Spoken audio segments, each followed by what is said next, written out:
E sejam bem-vindos a mais um episódio do programa Notícias Livres. O meu nome é André Paulo e começo já este terceiro episódio com um artigo cujo título é bastante sugestivo.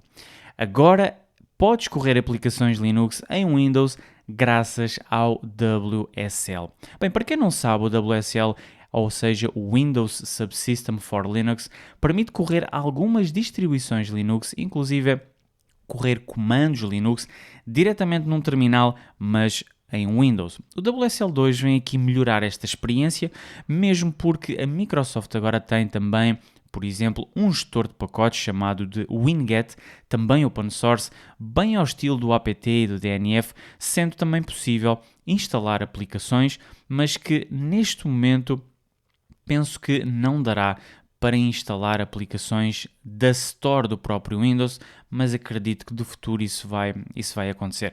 Para além disso, também é possível, juntamente com o terminal do Windows, correr comandos Linux através também do terminal que eles têm e que dá também para descarregar. Portanto, estas funcionalidades são funcionalidades que correm no WSL.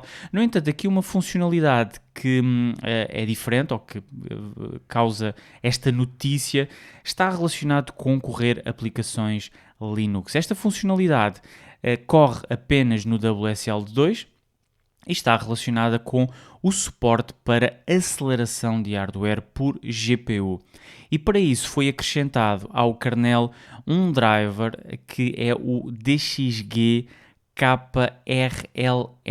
E o que significa isto é que a nível de performance, correr aplicações nativas de Linux será quase imperceptível, porque vai ser utilizado o GPU físico. Aliás, aqui neste artigo dá para mostrar uma explicação um pouco mais técnica relacionada com esta nova funcionalidade.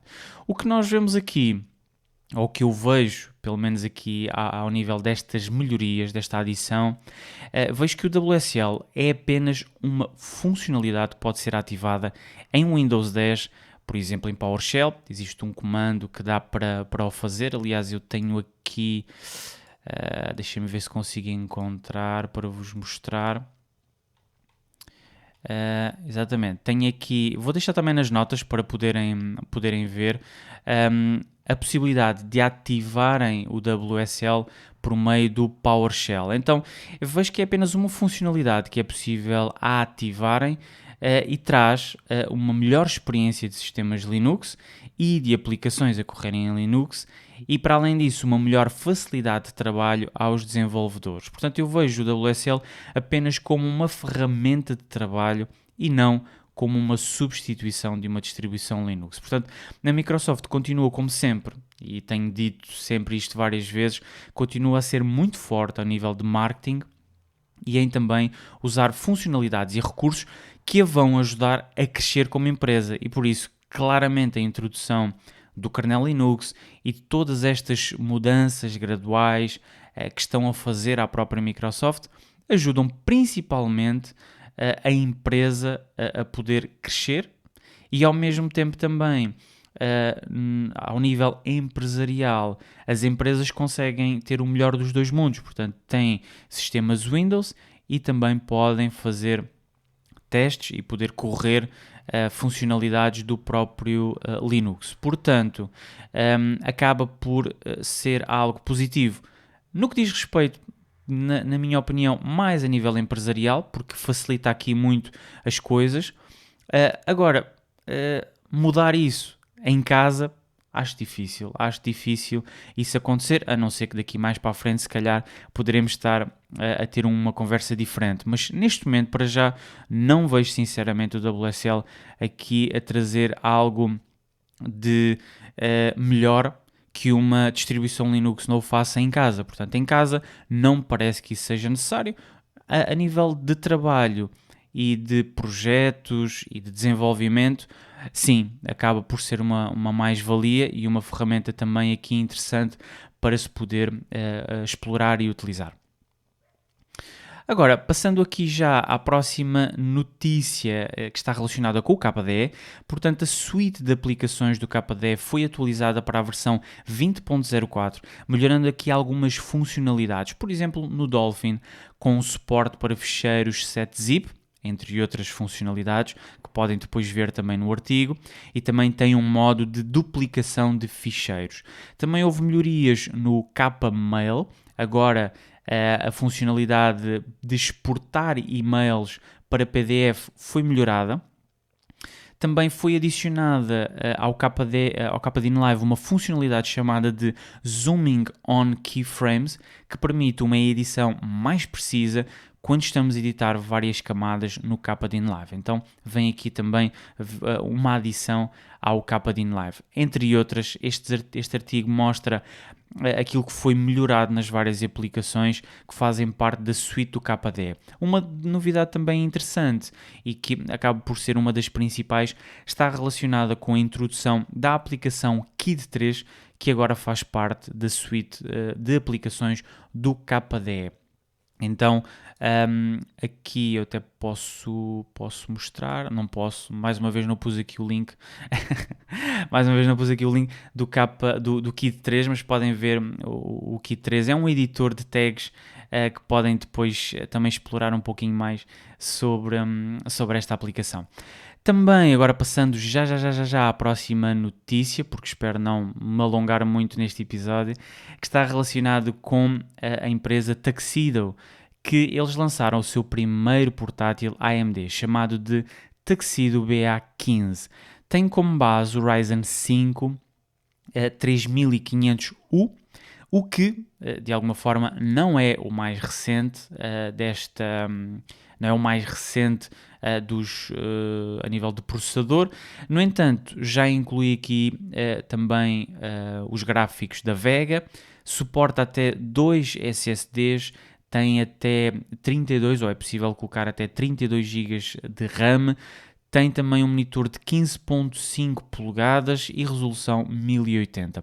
Bem, o aspecto negativo aqui que eles apresentam neste artigo, para além do processador, está relacionado também com as memórias, portanto as memórias não têm dual channel. Provavelmente será aqui um problema no que diz respeito ao design, portanto é estranho isso não acontecer nos dias atuais, não terem esta possibilidade de dual channel. O preço vai rondar entre o standard, entre os 859 euros, para configurações com 8 GB de RAM e um disco de 256 SSD. Claro que aqui mostra também outros Ryzen em outros dispositivos, mas o ponto que queria aqui destacar era apenas o Tuxedo Computers. Depois, para terminar, vou dar aqui uma sugestão de uma aplicação que estou a utilizar, porque é uma aplicação que já andava à procura para gerir sessões remotas SSH, VNC, RDP, WebDAV, FTP, enfim, uma série de opções que é possível esta aplicação fazer, mas que funcionasse em Linux e que fosse algo semelhante àquilo que acontece no Windows do MOBA Xterm. Ou então, também eu utilizo, por exemplo, no trabalho, uma aplicação que tem o nome de Remote NG, que é uma aplicação open source que permite também colocar lá os vários computadores e aceder, ou então servidores, e aceder remotamente a eles. Então, o que é que eu encontrei?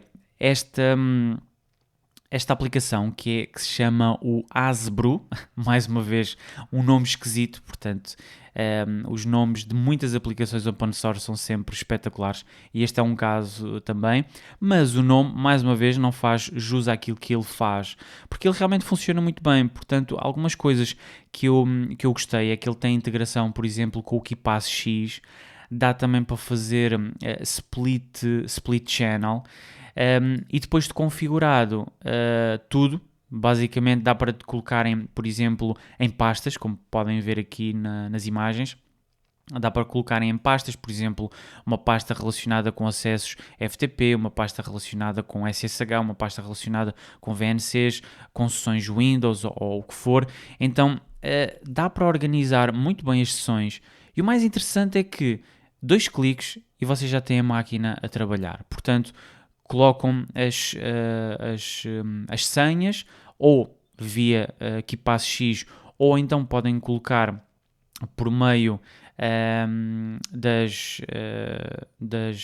agora falta-me o nome, porque não tenho aqui também escrito, mas podem colocar as senhas, aliás, as keys SSH, podem colocar as públicas e privadas, portanto podem fazer um import dos ficheiros para poderem aceder também a essa máquina. Enfim, dá para fazerem muitas coisas e acaba por ser também uma aplicação que eu sinceramente acho bastante prática, e fica aqui a sugestão para poderem também utilizar.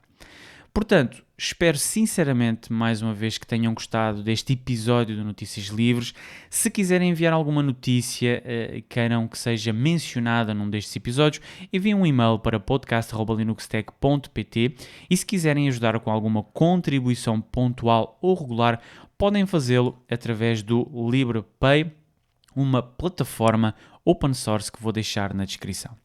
E por isso, como digo sempre, fiquem bem e até à próxima.